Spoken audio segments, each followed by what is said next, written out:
In 1921, two Canadian researchers named Best and Banting discovered insulin and successfully produced it.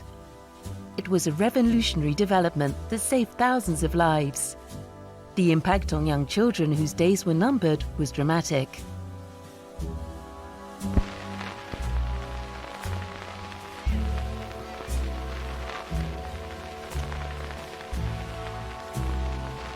After making their discovery, the two Canadian researchers sold their patent for the symbolic sum of $1 to the American laboratory Lilly. They began to produce insulin on an industrial scale. Ils ont donné le brevet pour $1 chacun pour sauver des vies humaines, pour qu'on puisse fabriquer de l'insuline partout dans le monde, pour sauver tous ces gamins qui étaient en train de mourir dans des souffrances atroces, puisqu'on les faisait crever de faim pour les prolonger de quelques mois. Ils ont accepté pour sauver des vies. Sauf qu'après, toutes les évolutions ultérieures ont été brevetées par les laboratoires. Et donc, cette invention géniale de l'insuline, elle a été totalement dévoyée. Could you tell me anything about insulin?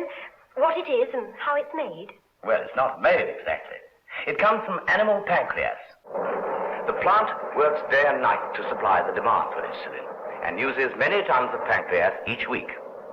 Most of the pancreas comes from abroad and arrives at the factory deep frozen. It is reduced to a paste and mixed with alcohol, which dissolves the insulin. Then follows a long and complex series of processes which gradually remove all the impurities.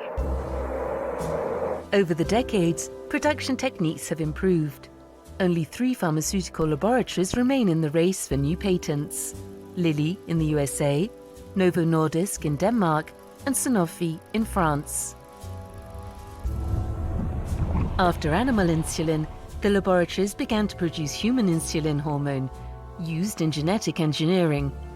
The first leap in prices duly followed. Depending on the country, the increase was anything between 3-fold and 10-fold.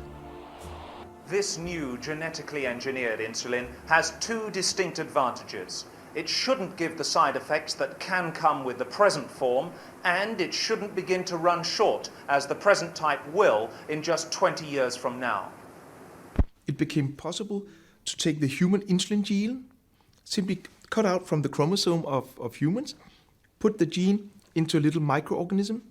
We use yeast, like baker yeast or beer yeast, and we put the gene in there, and then the yeast cell starts making insulin. So that's called genetically engineered insulin, and that means we can deliver insulin to the whole world because we have no capacity problem. If we need, we just build a new factory. In 2000, French laboratory Sanofi announced that it had developed a new revolutionary insulin that was even more effective. Lantus. This is an analog insulin. The gene has been altered to ensure slower diffusion in the body. According to the laboratory, this innovation justified a further price hike. At the time in France, a vial of Lantus was sold for €46, compared to €18 for standard human insulin.